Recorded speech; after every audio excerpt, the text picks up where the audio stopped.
Hai, kali ini Silva mau share gimana caranya ketika saya foto cheesecake Bandung. Nah, cheesecake ini sebenarnya legend banget di Bandung. Jadi buat orang-orang lama yang udah tinggal di Bandung, ini pasti tahu banget. Dan memang rasanya luar biasa enak. Ini bukan karena gue yang motret, tapi jujur ini enak banget. Cheesecake ini sebenarnya pengen segmennya lebih ke arah kaula mudanya Bandung nih, atau sekitarnya lah. Cheesecake-nya ada di mana? Ada di Jalan Laswi. Oke, untuk logo mereka sudah perbarui, kelihatan lebih ceria, kelihatan lebih modern, lebih anak muda, karena segmennya memang ke arah situ kan. Oke, kita pertama brainstorming, jadi apa yang bisa kita kasih masukan ke klien, nggak ada salahnya kita utarakan pendapat. Jadi karena menurutku ini segmennya ke kaula muda, kita buatlah bagaimana kalau terjemahan visualnya kita kasih yang lebih santai, lebih casual, lebih instagramable. Day one kita foto semua varian cheesecake-nya. Untuk lighting ada yang pakai 2, ada juga yang pakai 3. Biasanya kalau ada yang harsh light dari ala-ala jendela atau ala-ala background, itu saya pakai 3. Kenapa 2 atau 3? Balik lagi, saya melihat kalau karakterku lebih ke arah yang mungkin lebih suka kalau ada shadow-shadownya yang tidak terlalu merata atau yang tidak terlalu clean lah gitu ya. Pengen tetap ada dramanya meskipun high key. Jadi bonifier yang aku pakai softbox, strip box, dan juga bandor.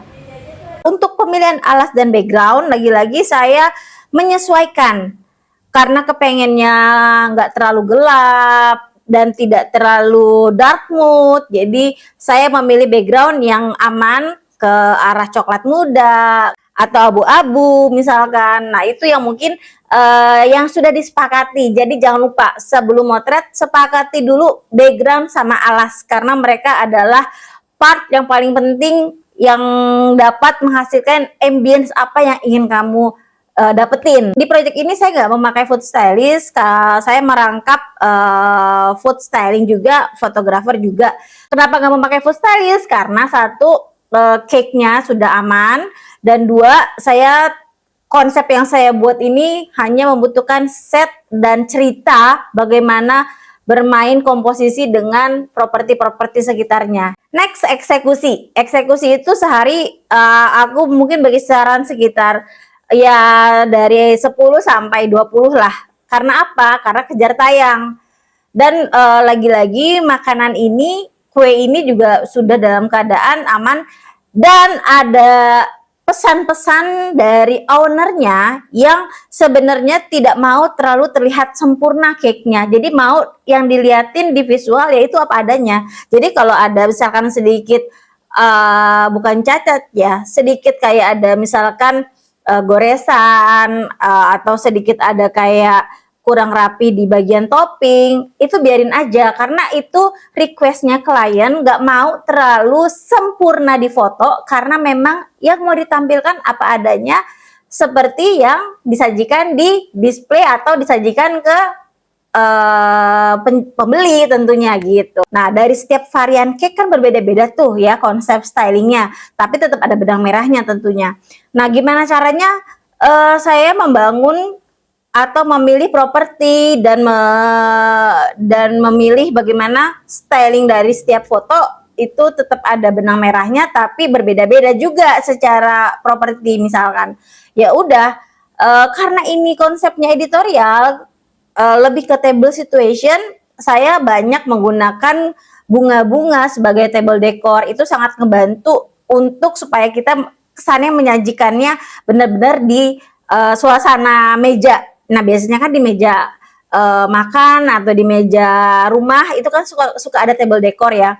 Nah itu biasanya ada bunga-bunga cantik, itu boleh banget dimasukin. Oh ya satu lagi, di project kali ini mereka request ada 3 frame yang diminta dari setiap variannya. Satu yang slice, kedua kue dalam keadaan utuh, ketiga slice plus kue dalam keadaan utuh. Kalau dari segi angle aku nggak jauh-jauh berbeda. Kadang-kadang aku beraniin eye level karena apa? Karena aku mau memperlihatkan layering di cake-nya. ketika ada layering itu kita ngambil eye level itu bagus banget, dan itu cocok banget untuk bagian-bagian lapisan layer yang ada di cake-nya sampaikan dengan baik. Nah, kalau misalkan toppingnya ada, bagus, cantik, baru kita main lebih ke high level atau ke lebih 45 derajat lah, nggak terlalu tinggi. Nah, di situ baru kita bisa memperlihatkan ke audiens, oh ini toppingnya cantik sekali, oh di atas ini ada strawberry yang highlightnya kalau kita blow up akan kelihatan lebih menggiurkan, yang kayak gitu-gitu.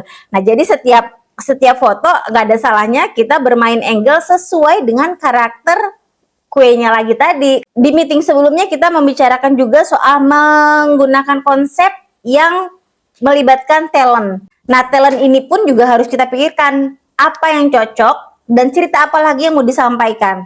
Karena kembali lagi nih, kita mau rebrand yang tujuannya segmennya ke anak-anak muda juga bisa menikmati cheesecake yang sudah legend ini gitu kan.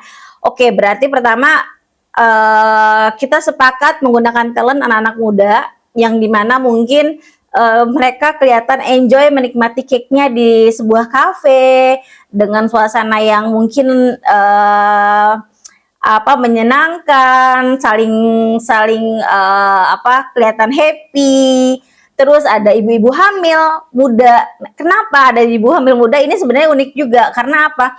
Ketika hamil muda itu kan biasanya wanita itu lagi yang mual-mualnya kadang-kadang gitu. Nah, ini tuh aku berusaha menampilkan seorang wanita dengan hamil muda tapi enjoy the cake gitu loh. Jadi tetap nikmatin cake-nya. Jadi siapa tahu ada ibu-ibu hamil yang melihat fotonya atau flyernya atau visualnya terus jadi kepengen juga gitu. Nah, itu nggak ada salahnya. Bagian dari sebuah pesan yang ingin disampaikan. Kalau ibu-ibu hamil yang mual-mual pun juga mungkin saking enaknya cake ini juga kepengen nyobain juga dan berhasil menikmati kue ini dengan enaknya gitu kan. Oke, terus ada keluarga yang sedang menikmati juga bersama-sama dari bapaknya, ibunya, beserta anak-anaknya. Jadi suasana kegembiraan itu dilihatkan bersama-sama yang sedang dalam satu meja menikmati berbagai macam varian yang ada di cheesecake.